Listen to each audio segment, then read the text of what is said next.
Selamat datang dalam video pembelajaran basis data. Ini adalah video kedua dari saya. Perkenalkan, nama saya Muhammad Ernawan dari Politeknik Elektronika Negeri Surabaya. Pada video kedua kali ini kita akan membahas tentang IR model.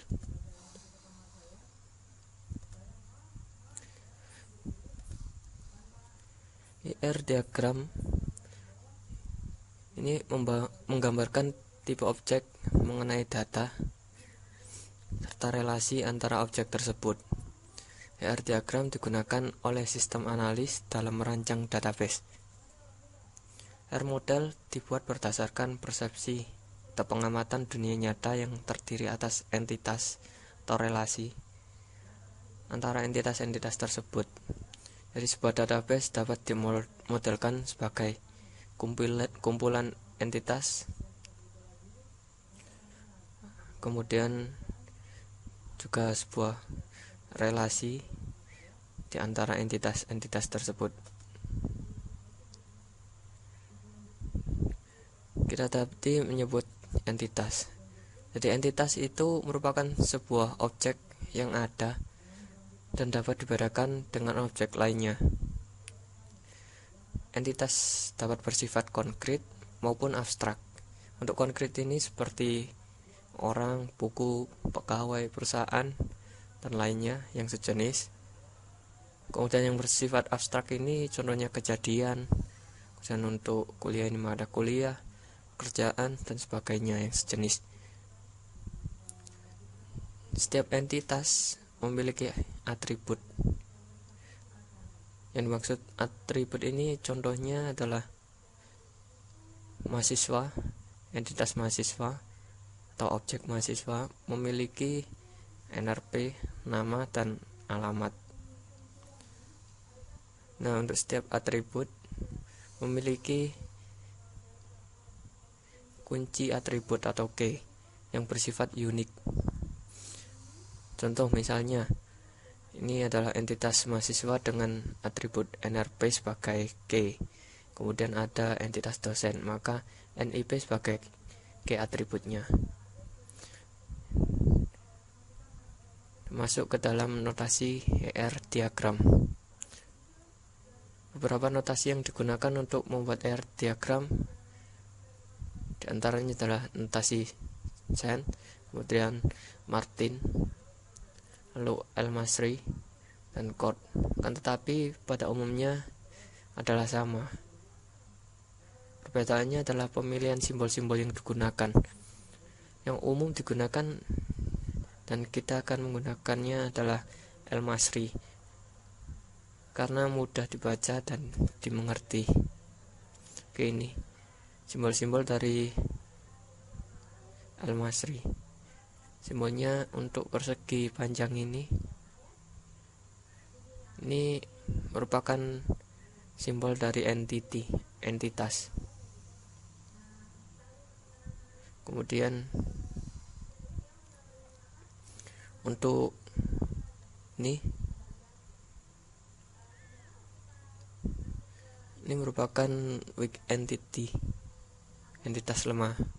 Dan yang ini belah ketupat ini merupakan relationship, simbol dari relationship. Kemudian ini identity relationship. Nah, untuk lingkaran ini adalah atribut, dan lingkaran dengan kata yang di garis bawah itu berarti key atribut. Lalu dua lingkaran ini multi value atribut. Maksudnya multi value ini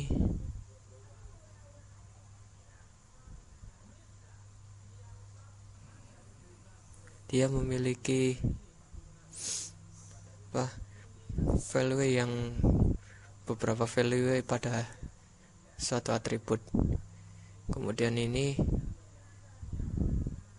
composite atribut.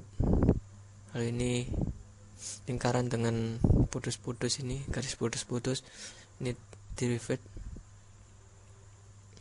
atribut. Contohnya derived atribut ini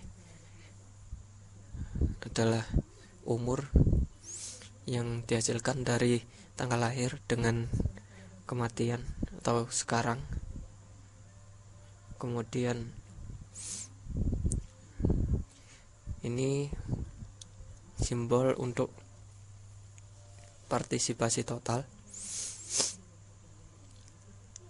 Kemudian yang ini untuk cardinal ratio.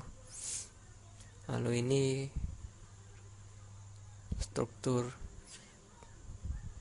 partisipasi minimal dan maksimal.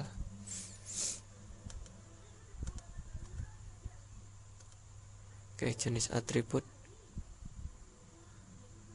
Yang pertama adalah simple atau atomic atribut. Ini merupakan suatu atribut yang tidak dapat dibagi lagi menjadi atribut yang mendasar. Kemudian yang kedua adalah composite atribut. Atribut yang terdiri dari beberapa atribut yang lebih mendasar. Contohnya atribut alamat terdiri dari jalan, kota, kode pos. Kemudian single value atribut hanya memiliki satu harga atau satu nilai. Kemudian multi value atribut yang memiliki lebih dari satu nilai.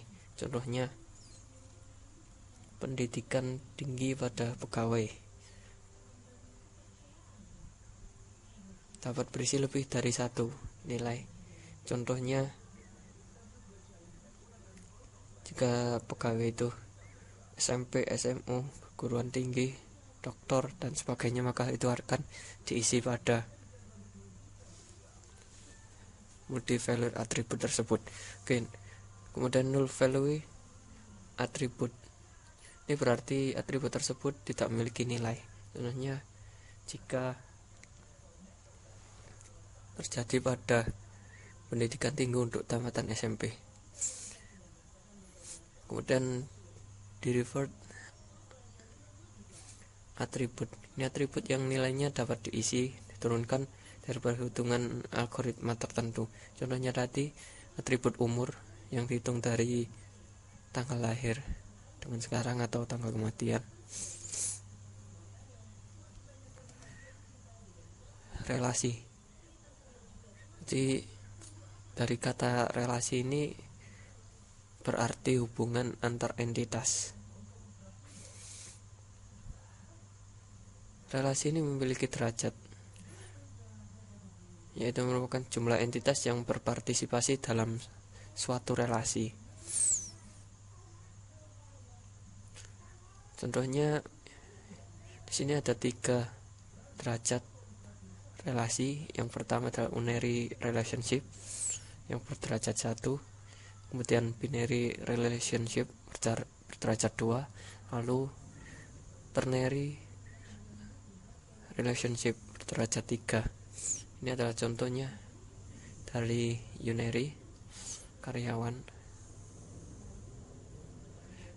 menikah dengan karyawan, karyawan memimpin karyawan, karyawan berteman dengan karyawan.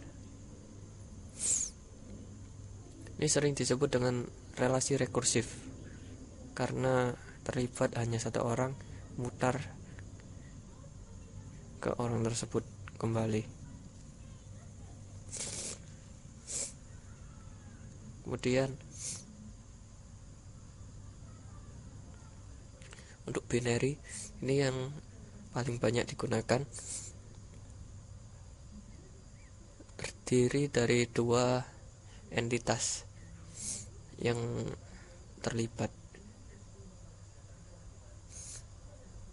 Di antaranya ini contohnya pria menikah dengan wanita, fakultas mengatur jurusan, dan ruang kuliah menempati mahasiswa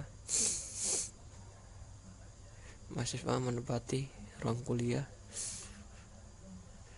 Dan yang terakhir ini ternary relationship berderajat 3. Jadi ada 3 entitas yang akan terlibat Contohnya ini supplier menyediakan gudang dan komponen. Oke, next. Rasio kardinalitas ada 3. Pertama one to one, yang kedua many to one, yang ketiga many to many. Untuk one to one, ini menempatkan 1 ke 1. Kemudian many to one, banyak ke 1, dan many to many.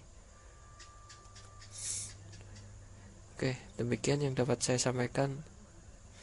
Semoga bermanfaat dan terima kasih.